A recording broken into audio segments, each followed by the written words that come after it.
마태복음 1장 18절에서 25절까지 말씀을 함께 읽으실 때 살아계신 하나님의 음성 듣겠습니다. 같이 읽겠습니다. 예수 그리스도의 나심은 이러하니라. 그의 어머니 마리아가 요셉과 약혼하고 동거하기 전에 성령으로 잉태된 것이 나타났더니 그의 남편 요셉은 의로운 사람이라 그를 드러내지 아니하고 가만히 끊고자 하여 이 일을 생각할 때에 주의 사자가 현명하여 이르되 다윗의 자손 요셉아, 내 아내 마리아 데려오기를 무서워하지 말라. 그에게 잉태된 자는 성령으로 된 것이라. 아들을 낳으리니 이름을 예수라 하라. 이는 그가 자기 백성을 그들의 죄에서 구원할 자이심이라 하니라. 이 모든 일이 된 것은 주께서 선자로 하신 말씀을 이루려 하심이니 이르시되 보라, 처녀가 잉태하여 아들을 낳을 것이요 그의 이름은 임마누엘이라 하리라 하셨으니 이를 번역한즉 하나님이 우리와 함께 계시다 함이라. 요셉이 잠에서 깨어 일어나 주의 사자의 분부대로 행하여 그의 아내를 데려왔으나 아들을 낳기까지 동참하지 아니하더니 나음의 이름을 예수라 하니라. 아멘.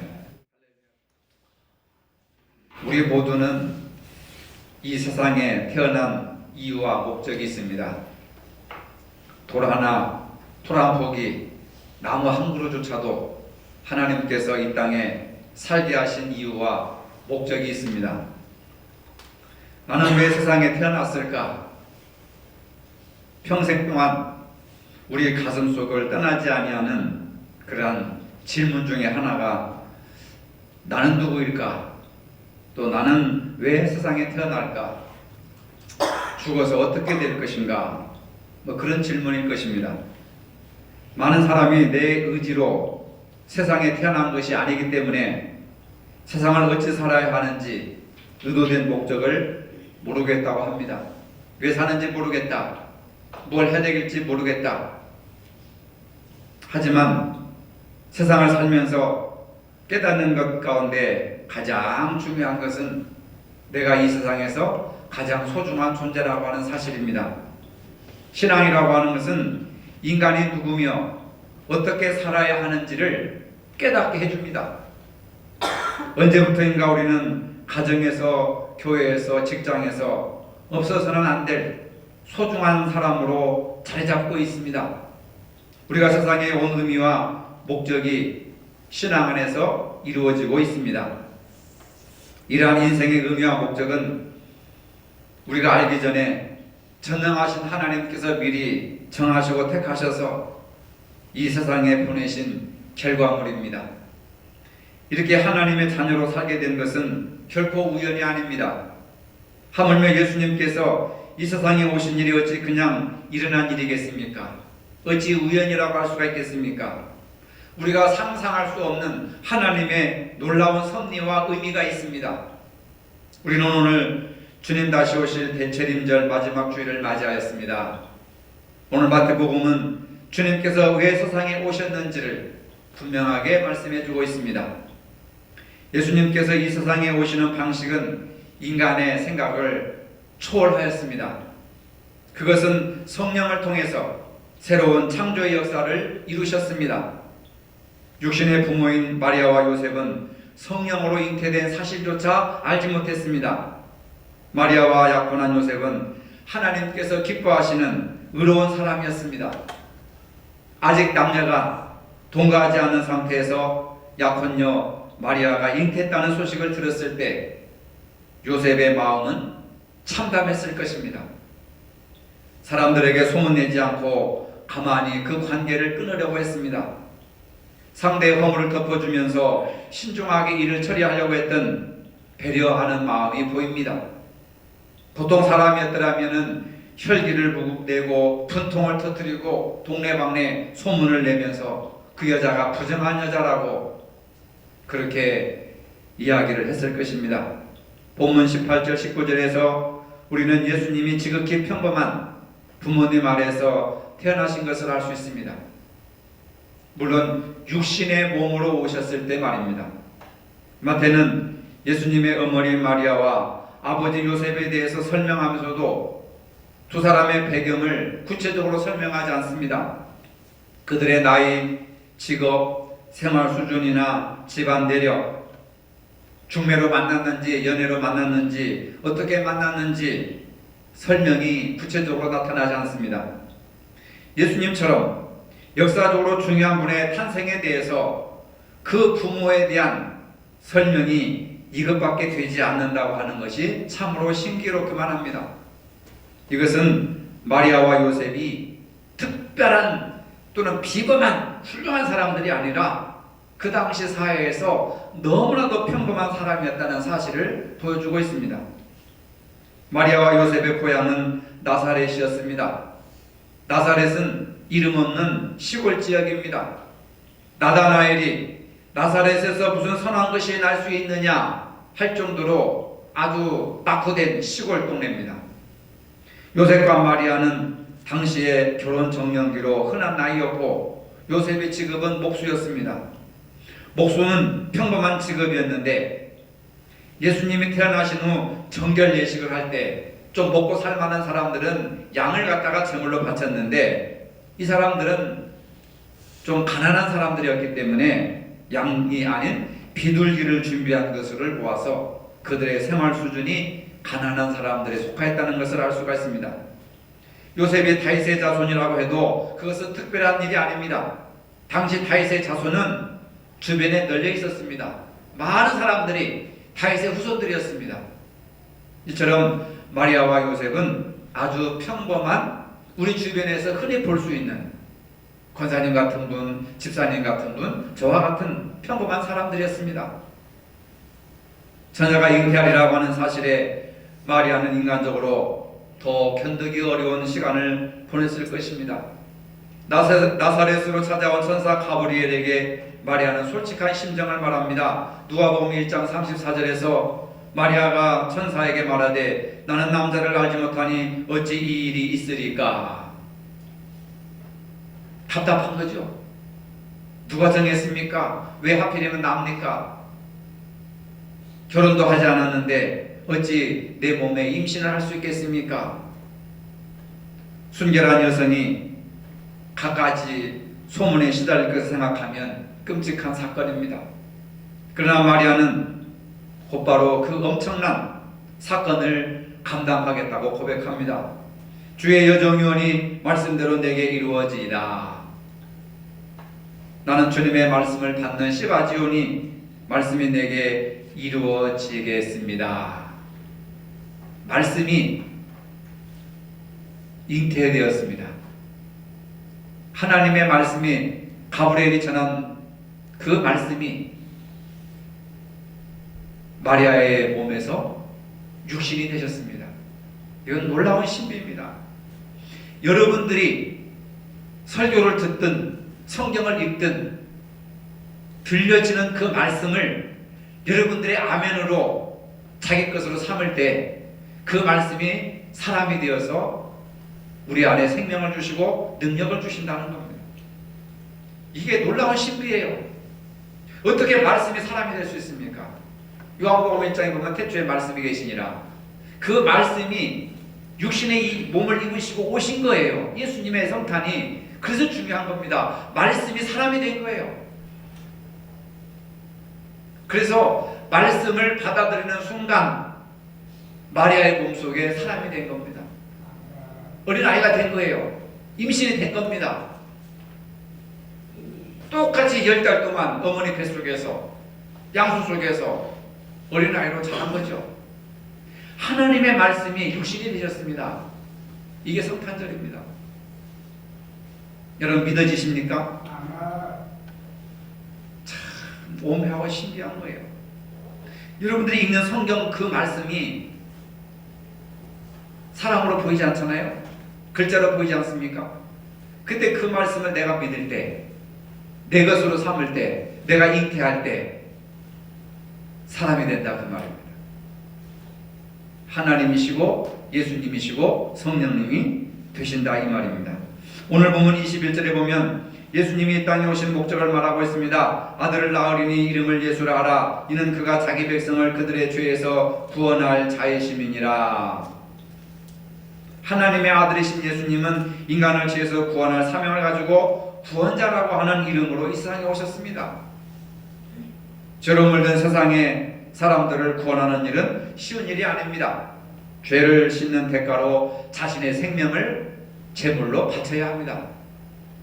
예수라고 하는 이름은 지극히 인간적인 이름입니다. 히브리어로 요호수아인데 이것은 하나님은 구원이시다, 하나님의 구원이라고 하는 뜻입니다. 이 이름은 당시 매우 흔한 이름이었습니다. 지금도 이디오피아나 저쪽으로 가면은 많은 젊은 아이들의 이름이 조슈아, 요수아입니다. 예수라고 하는 이름을 많은 사람들이 가지고 있습니다. 그래서 이스라엘 백성들에게는 유대인 그 문화에서는 요수아가 훌륭한 사람이기 때문에 그 훌륭한 사람들의 이름을 많이 갖다 씁니다. 예수님도 요수아라고 하는 이름을 쓰신 거예요. 거기에다가 지명 이름을 붙여서 나사렛 요수아, 나사렛 예수라고 하는 그런 이름을 불렀습니다. 그러니까 여호수아는 구약적인 이름이고 예수는 신약적인 이름이에요. 예수의 이름은 여호수아, 여호수아는 여호와, 어원이 여호와 이름으로부터 여호수아, 그 다음에 예수와 예수, 이렇게 이름이 연결되는 겁니다. 요한복음에서는 특별히 예수님을 그리스도로 강조합니다. 그리스도는 히브리어로 메시아입니다. 하나님의 기름 부음 받은 자라고 하는 뜻입니다. 구약시대 때에 하나님의 기름 부음 받은 자들은 선지자, 제사장, 왕, 이 세 그룹이 있었습니다. 선지자는 하나님의 말씀을 전하는 자로서 기름 부음을 받았고, 제사장은 하나님과 인간 사이의 중보자로 인간들의 죄를 하나님 앞에 고백하고 죄 씻음을 선포하는 그러한 중보자로서의 기름을 받았고, 그 다음에 왕은 백성의 지도자로서 백성을 하나님께로 인도하는 그러한 기름 부음을 받는 사람들이었습니다. 예수님은 왕, 제사장, 선지자 이 세 가지 역할을 모두 감당하신 분입니다. 그래서 예수님은 자기 백성의 죄를 사하시기 위해서 대제사장으로서 이 땅에 오셨습니다. 히브리서에서 너무나도 분명하게 대제사장이신 예수님에 대해서 소개하고 있고 그분을 믿으라 라고 하는 것이 히브리서 전체의 내용입니다. 그래서 히브리서 4장 14절에 그러므로 우리에게 큰 대제사장이 계시니 승천하시니 곧 하나님의 아들 예수시니라. 예수님이 대제사장이시다. 또한 예수님은 이스라엘 왕으로 오셨고 교회의 왕, 하나님 나라의 왕, 평강의 왕, 영광의 왕으로 우주를 다스리시는 왕으로 오셨다고 하는 겁니다. 이사야 9장 6절에 이는 한 아기가 우리에게 낳고 한 아들을 우리에게 주신 바 되었는데 그의 이름은 기묘자라 모사라 전능하신 하나님이라 영존하시는 아버지시라 평강의 왕이라 할 것임이라. 예수님은 영광의 왕, 평강의 왕, 우주를 다스리시는 그러한 왕으로서 오셨다라고 하는 겁니다. 죄 없으신 하나님의 아들 예수님께서 이처럼 왕으로 세상에 오셨습니다. 그분은 자기 백성을 죄에서 구원할 사명을 띠고 오셨습니다. 사람마다 모두가 다 사명이 있습니다. 목적이 있습니다. 목표가 있습니다. 하나님이 보내신 의도가 있습니다. 예수님은 이 세상에 오신 이유가 우리를 죄에서 구원하시기 위해서 오셨다. 죄인들을 위해 어린 양처럼 피를 흘리고 십자가의 죽임을 당하시기 위해서 오셨습니다. 어떤 제사장도 이룩하지 못한 그런 하나님의 온전하신 구원의 계획을 이루시기 위해서 오셨다고 하는 사실입니다. 오늘 22절에 보면 이 모든 일이 된 것은 주께서 선자로 하신 말씀을 이루려 하심이라. 예수님이 오신 것은 하나님께서 말씀하신 그 말씀을 이루시기 위해서 사람으로 오셨다. 사람으로 오셔서 그 말씀을 이루셨다고 하는 겁니다. 이사야 7장 14절에 보라 처녀가 잉태의 아들을 낳을 것이요 그의 이름은 임마누엘이라 하리라. 예수님 오시기 수백 년 전에 이사야라고 하는 선지자가 이사야 7장 14절에 예언하신 그 말씀이 예수님으로 사람의 몸을 입고 오신 겁니다. 말씀이 사람이 되신 거예요. 얼마나 신기합니까 여러분? 이사야가 장차 오신 예수님에 대해서 알고 얘기했을까 아니면 성령의 감동을 받아 했을까 그건 모르겠지만 정확하게 아마 성령께서 역사하셔서 보라 처녀가 잉태의 아들을 낳을 것이요 그의 이름을 임마누엘이라 하리라. 이사야가 예언한 말씀을 천사가 그대로 마리아에게 전해주는 거예요. 근데 그 말씀을 마리아가 받아들였을 때 사람이 되는 거예요. 야, 이건 하나님의 마술이에요. 하나님의 매직입니다. 얼마나 놀라운 일입니까, 여러분? 우리는 수십 년 동안 수없이 성경을 읽고 말씀을 듣고 신앙생활을 해왔습니다. 근데 중요한 것은 뭐냐? 그 말씀이 내 안에서 사람이 되고 있느냐? 그 말씀이 내 안에서 육신이 되고 있느냐? 그 말씀이 내 안에서 예수님이 되었느냐? 이게 중요한 거예요. 오늘 여러분들 예수님이 있습니까? 예수님이 있어야 됩니다. 성경을 글로만 알고 성경 구절로만 외우고 아무 의미가 없어요. 그 말씀이 이사야 하나님께서 말씀하신 그 말씀이 선지자들을 통해서 천사를 통해서 마리아의 귀에 들려졌을 때 아멘, 주의 말씀이 내게 이루어지리라 하는 그 순간에 잉태가 된 거예요. 임신이 된 겁니다. 쉽게 말해서 하나님의 기록된 말씀이 여러분들의 심령 속에 잉태가 되고 임신이 돼야 됩니다. 그래야 내 안에 예수님이 살아 역사하는 거예요. 그게 구원이라고 하는 겁니다. 이것 없으면 소용없어요. 내 안에 예수님이 없는데 무슨 소용이 있겠습니까? 그렇죠? 내 안에 예수님이 없다면 무슨 소용이 있겠어요? 예수님 당시 수많은 유대인들과 바리새인들과 사두개인들과 율법학자와 장로들은 율법을 다 알고 가르치고 그냥 통달을 했어도 그 말씀이 육신이 되신 예수님을 배척하고 귀신 들렸고 예수님을 모함하고 함정에 빠뜨리려고 하고 예수님이 틀렸다고 하고 예수님을 죽이려고 하는 그런 사람들이었어요. 머릿속으로 알고 있으면 뭐해요? 성경 구절을 머릿속에 알고 있으면 뭐합니까? 아무 소용없어요. 그것이 육신이 되어서 예수님이 되어서 내 안에 살아계실 때, 내 안에 활동할 때, 역사할 때 변화가 일어나는 것이고 예수님의 삶을 따라 살아가는 것이죠. 안다고 변화되는 것이 아닙니다. 누가복음에서는 예수님의 오심에 대해서 이렇게 찬양합니다. 지극히 높은 곳에서 하나님께 영광이요. 마태도 예수님을 영광 돌렸고 찬양을 했고 마가도 누가도 다 찬양을 돌렸습니다. 오늘 여러분들은 어떤 모습으로 어떤 내용으로 오신 예수님을 찬양하며 경배하며 영광을 돌리겠습니까? 이건 우리 스스로가 답을 결정해야 돼요.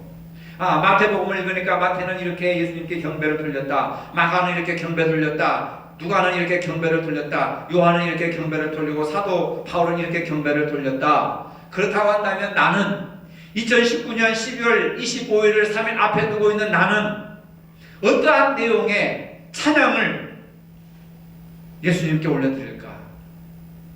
어떤 내용의 신앙을 고백할 수 있을까? 이걸 고민하란 말입니다. 그래서 지극히 높은 곳은 하나님께 영광, 사람들에게는 기뻐하시는 사람들 중에 평화로다.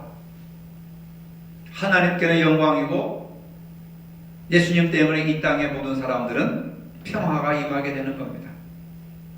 그 예수님을 내 마음속에 모셔드려야 돼요. 그래야 내 마음에 평강이 있습니다. 그래야 내 삶을 통해서 하나님께 영광을 돌립니다. 내 입술을 통해서 내 행실을 통해서 하나님께 영광을 돌리는 거예요. 하나님께 영광이요 땅에서는 평화로다. 여러분들의 삶 속에서 하나님께 영광을 돌리고 있습니까? 여러분들의 수평적인 인간관계 속에서 가정에서 사회에서 직장에서 평화를 만드는 그런 삶을 살고 있습니까? 예수님이 오신 것은 하나님께 영광, 땅에는 평화. 누가복음의 고백입니다. 누가라고 하는 저자의 고백이에요. 이 누가복음의 저자의 고백을 우리가 마음속에 담는다면 우리의 삶에서 영광을 돌리고 우리의 삶에서 평화가 나타나야 돼요. 아시겠습니까? 제가 볼 때는 한국 사회에 800만에서 1300만 명의 기독교인들이 있다고 하지만 사회는 여전히 내전 상태의 초기 갈등의 상황을 지금 겪고 있지 않습니까? 평화가 어디 있습니까? 한국교회는요 예수님을 잃어버렸습니다. 예수님에 대해서 얘기하고 하나님에 대해서 얘기하고 신앙에 대해서 얘기하고 거듭남에 대해서 말하지만 진정 그들의 영혼 속에는 하나님께 영광, 땅에는 평화라고 하는 것을 잃어버리고 살아가고 있어요. 저는 그게 너무너무 답답하고 너무너무 안타깝습니다. 여러분들 마음속에, 여러분들 삶 속에 영광과 평화가 있습니까? 교만과 고집과 자기주장과 시기와 질투와 갈등과 미움과 이런 것으로 가득 차고 가족들끼리 분쟁하고 갈등을 겪고 원수가 되고 공동체 안에서, 교회 안에서, 직장 안에서, 사회 안에서, 지역사회 안에서 갈등이 일어나고요. 해마다 성탄절을 맞이하면 뭐합니까? 한번 우리가 진지하게 물어봅시다. 마리아는 천사가 전해준 말씀을 아멘으로 임신을 했어요. 저는 50번 이상 성탄절을 맞이했습니다. 근데 과연 내 마음속에 예수님은 임신하고 있는가? 예수님이 잉태하고 있는가? 말씀이 내 안에 사람으로 예수님으로서 지금 육신으로 오셔서 성육신하고 계시는가? 내 안에서 하나님의 영광과 평화를 주신 그 삶을 살아가고 있는가? 늘 반성해야 돼요. 늘 질문해야 됩니다. 여러분들은 어떤 기분으로 어떤 마음으로 성탄절을 이야기하고 기도하고 있는지 모르겠습니다. 우리가 예수님을 구원자로 영접할 때 평화가 임합니다. 하나님께 영광을 돌리는 삶을 살게 됩니다. 영접한다는 것은 이런 뜻이 있습니다.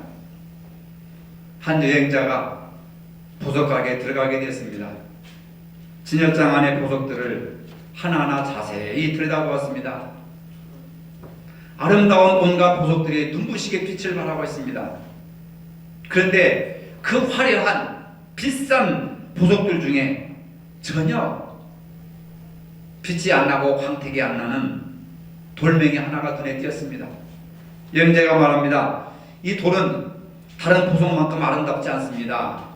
그러자 보석산 주인이 반짝거리는 보석들 옆에서 돌멩이 하나를 손바닥에 올려놓고 그것을 두 손으로 감싸고 있습니다.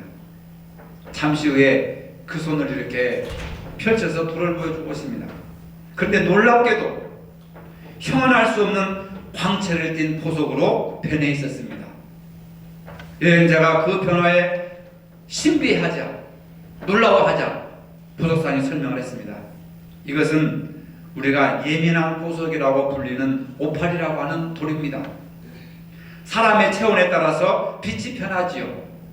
이 보석에 빛나는 아름다움을 끌어내기 위해서는 사람의 손이 고이 따뜻한 체온을 보내주는 것입니다. 이 돌은 사람의 따뜻한 체온을 통해서 이 세상에서 가장 빛나고 아름답고 비싼 보석으로 거듭나는 겁니다. 이렇게 말을 합니다. 한 개의 평범해 보이는 돌을 보석으로 변하기 위해서는 그냥 바닥에 두는 것이 아니라 보석 옆에 두는 것이 아니라 손으로 호의 감싸고 인간의 따뜻한 체온을 덧입힐 때 그것이 진귀한 보석임을 아는 것입니다. 천사가 마리아에게 찾아와 처녀의 몸으로 예수를 잉태하라고 말했을 때 마리아는 말씀을 마음속으로 받아들였습니다. 그의 마음으로 예수님을 꼭 가슴에 안았습니다. 마리아가 따뜻한 체온에 의해서 예수님이라고 하는 보석은 이 땅에 오실 수 있었습니다. 3일 후면 성탄절입니다. 성탄절을 보석 가게에 진열된 화려한 보석들처럼 백화점이나 식당이나 성탄절의 어떤 기쁨을 찾는다고 한다면 참된 구원자이신 예수님을 발견하지 못할 것입니다. 유대 땅 베들레헴에 아기의 몸으로 오신 예수님을 그냥 바닥에 둘 것이 아니라 마음으로 영접하고 우리의 따뜻한 체온으로 그분을 감싸고 그 말씀을 내가 가슴에 품을 때 성탄절은 우리에게 영광과 평화라고 하는 가장 값비싼 훌륭한 보석이 될 것이라는 것을 믿으시기를 바랍니다. 거룩하신 아버지, 우리를 죄에서 구원하시기 위해서 예수님께서 이 땅에 오셨습니다. 유대 땅의 가장 평범한 사람인 마리아의 몸을 빌어 오셨습니다. 하나님의 뜻은 의로운 사람들을 통해 이루어진다는 사실을 알게 해 주셨습니다. 우리도 요셉과 마리아처럼 순결하고 의로운 영혼으로 하나님의 뜻을 이루는 삶을 살게 하여 주시옵소서. 예수님의 내 안에 계심으로 하나님께 영광을 돌리고 모든 사람들과 평화하는 그러한 삶을 살아갈 수 있는 저희들이 되게 하여 주시옵소서. 예수님의 이름으로 기도합니다. 아멘. 이제는 우리 주 예수 그리스도의 은혜와 하나님 아버지의 무한하신 사랑과 성령의 교통하심이 구원자로 우리에게 영생을 주시려고 오신 예수님을 기쁨으로 맞이하기를 원하는 모든 성도들 머리 위에 이제로부터 영원토록 함께 하시기를 축원하옵나이다. 아멘.